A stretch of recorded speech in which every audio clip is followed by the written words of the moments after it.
Strings in C and C++ इति विषयकस्य spoken tutorial प्रति स्वागतम्। अस्मिन् पाठे वयं स्ट्रिंग नाम किम्, स्ट्रिंग इत्यस्य डिक्लेयर करणं, स्ट्रिंग इत्यस्य इनिशियलाइज करणविधानं, स्ट्रिंग इत्यस्य उपयोगस्य कानिचन उदाहरणानि च सामान्यतः जायमानदोषान् तेषां परिहारोपायं च ज्ञास्यामः। पाठस्यास्य ध्वन्यङ्कनायाहम् उबुन्तु ऑपरेटिंग सिस्टम इत्यस्य 11.04 तमा आवृत्तिः तथा GCC तथा G++ कंपाइलर इत्यस्य 4.6.1 तमा आवृत्तिः आभ्यामुपयोगं करोमि। स्ट्रिंग इत्यस्य पीठिकया सह प्रारभामहे। स्ट्रिंग इतीदमेकं डेटा आइटम वर्तते। अत्र नाना कैरेक्टर्स् इतीमानि अनुक्रमं संयोजितानि भवेयुः। स्ट्रिंग इत्यस्य परिमाणं सदा स्ट्रिंग इत्यस्य दैर्घ्यं युत एकं वर्तते। अधुना स्ट्रिंग डिक्लेयर करणविषयं वदामि। अस्य सिंटैक्स एवं वर्तते। char name of the string अपि च साइज़। char इतीदं डेटा टाइप वर्तते। स्ट्रिंग नेम इतीदं स्ट्रिंग इत्यस्मै अस्माभिः दीयमानं नाम, अपि च अत्र वयं परिमाणं दातुं शक्नुमः। तद्यथा वयमत्र कैरेक्टर स्ट्रिंग इतीदं 10 साइज़ इत्यनेन सह डिक्लेयर कृतवन्तः। एकम् उदाहरणं पश्यामः। अहं प्रोग्राम इतीदं टङ्कितवान् अस्मि। तदुद्घाटयामि।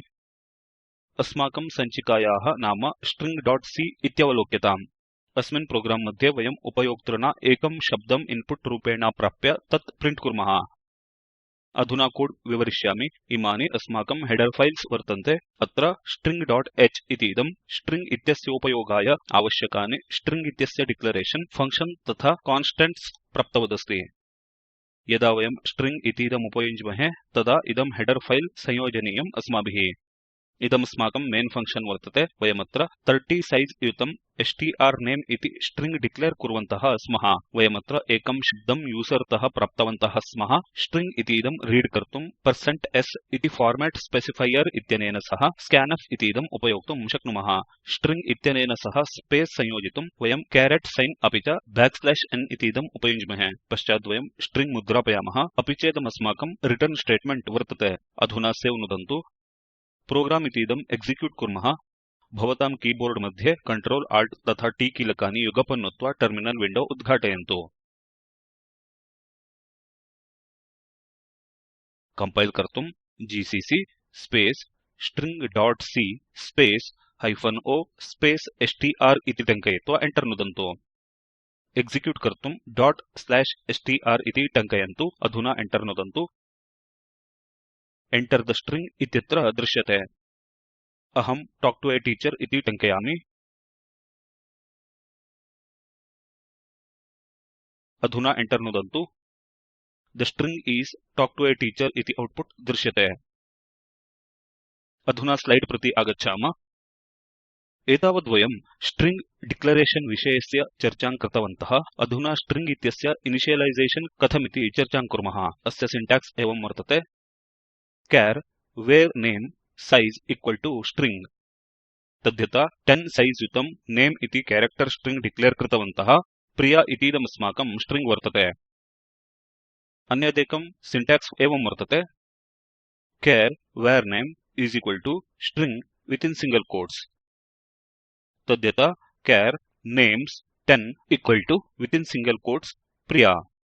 अहमधुना प्रथमं सिंटैक्स कथमुपयोक्तव्यम् इति उदाहरणेन सह दर्शयिष्यामि। एडिटर प्रति आगच्छन्तु। वयमेकं मॉडेल एक्जाम्पल पश्यामः। आदौ भवतां कीबोर्ड मध्ये Shift Ctrl तथा S कीलकानि युगपन् नुदन्तु। अधुना सञ्चिकां स्ट्रिंग इनिशियलाइज इति नाम्ना सेव् कुर्वन्तु। अधुना सेव् नुदन्तु। अधुना स्ट्रिंग इतीदं इनिशियलाइज कुर्मः। अतः पञ्चमपङ्क्तौ is equal to inside double quotes spoken tutorial इति टङ्कयन्तु।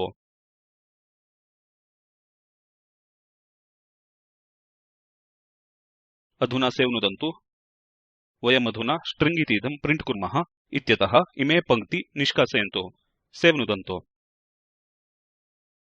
एक्सिक्यूट कुर्मः। अस्माकं टर्मिनल प्रति आगच्छन्तु। कंपाइल कर्तुं GCC space string initialize .c space -o space str2 इति टङ्कयन्तु। string.c सञ्चिकायाः आउटपुट पैरामीटर इतीदं ओवरराइड न भवेदित्याशास्य अत्र str2 इति लिखितवन्तः। एंटर नुदन्तु। एक्सिक्यूट कर्तुं ./str2 इति टङ्कयित्वा एंटर नुदन्तु। The string is spoken tutorial इति आउटपुट दृश्यते। अधुना अस्माकम् आगमिष्यमाणान् सामान्यदोषान् पश्यामः। अस्माकं प्रोग्राम प्रति आगच्छामः। अत्र स्ट्रिंग इत्यस्य स्थाने स्टिंग इति लिखितवन्तः इति भावयामः। अधुना सवे नुदामः। एक्सिक्यूट कुर्मः। टर्मिनल प्रति आगच्छन्तु। पूर्ववत् कंपाइल कुर्वन्तु। वयमेकं एरर पश्यामः।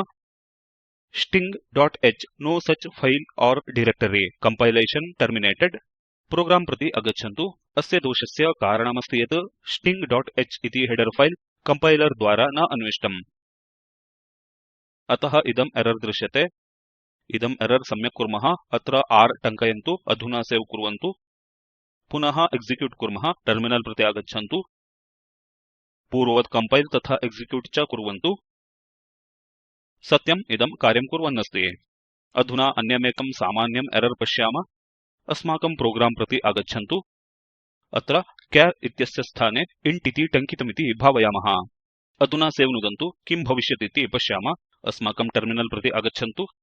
प्रॉम्प्ट् इतीदं क्लियर कुर्मः। पूर्ववत् कंपाइल कुर्मः। वयमेकं एरर पश्यामः। void character array initialized from non-void string format %s expects argument of type char but argument 2 has type int।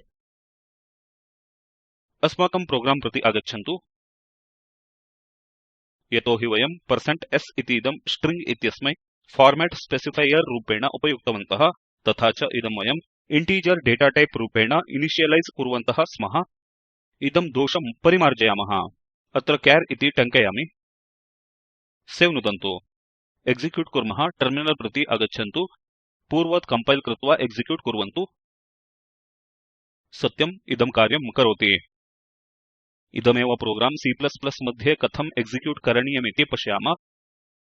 Program प्रति आगच्छन्तु। अस्माकं string.c फाइल उद्घाटयामः। वयमत्र कोड परिवर्तनं कुर्मः।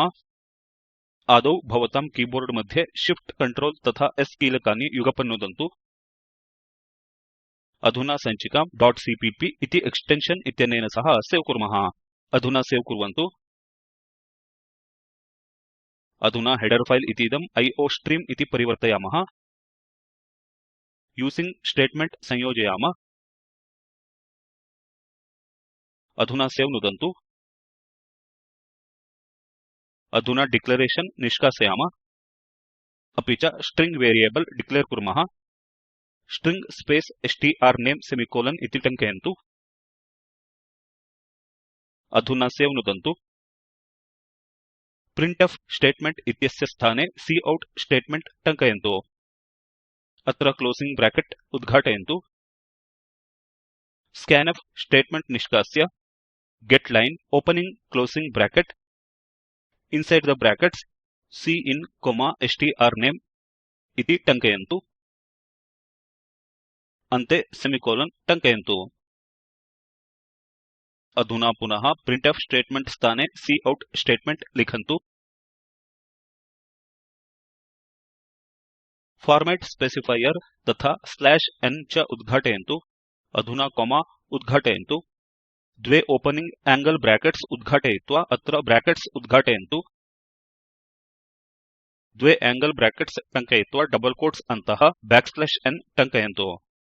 अपि च सेव् नुदन्तु।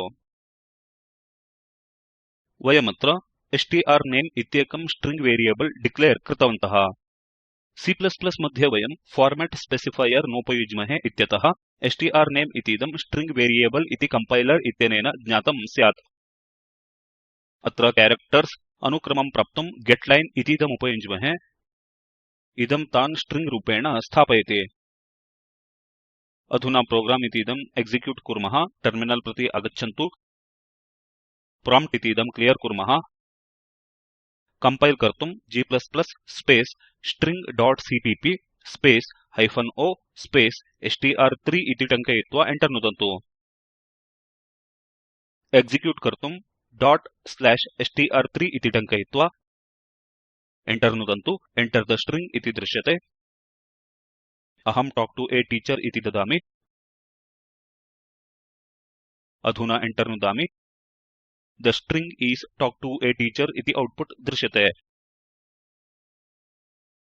अत्रापि आउटपुट C प्रोग्राम कोड इत्यस्य आउटपुट वदेव वर्तते अधुना स्लाइड प्रति आगच्छन्तु सारं पश्यामः अस्मिन् ट्युटोरियल मध्ये अस्माभिः ज्ञाताः विषयाः स्ट्रिंग तथा स्ट्रिंग इत्यस्य डिक्लेरेशन तद्यथा char strname 30 स्ट्रिंग इत्यस्य इनिशियलाइजेशन तद्यथा char strname 30 equal to talk to a teacher द्वितीयं सिंटैक्स इतीदमुपयुज्य स्ट्रिंग इतीदं प्रिंट कर्तुं असाइनमेंट रूपेण एकं प्रोग्राम लिखन्तु अधस्तन लिंक मध्यस्थं वीडियो पश्यन्तु इदं स्पोकेन ट्यूटोरियल प्रोजेक्ट इत्यस्य विवरणं यच्छति उत्तमं बैंडविड्थ नास्ति चेत् डाउनलोड कृत्वा पश्यन्तु स्पोकेन ट्यूटोरियल प्रोजेक्ट गणः कार्यशालां चालयति ऑनलाइन परीक्षायाम् उत्तीर्णेभ्यः प्रमाणपत्रं च यच्छति अधिकविवरणार्थं contact@spoken-tutorial.org इत्यस्मै लिखन्तु स्पोकेन ट्यूटोरियल प्रकल्पः talk to a teacher project इत्यस्य भागोऽस्ति इदं राष्ट्रिय साक्षरता मिशन ICT MHRD भारतसर्वकारस्य अनुदानं प्राप्तवदस्ति अधिकविवरणं spoken-tutorial.org/nmeict-intro इत्यत्रोपलभ्यते पाठस्यास्य अनुवादकः प्रवाचकश्च श्रीनवीनभट्टः उप्पिनपट्टणम् धन्यवादाः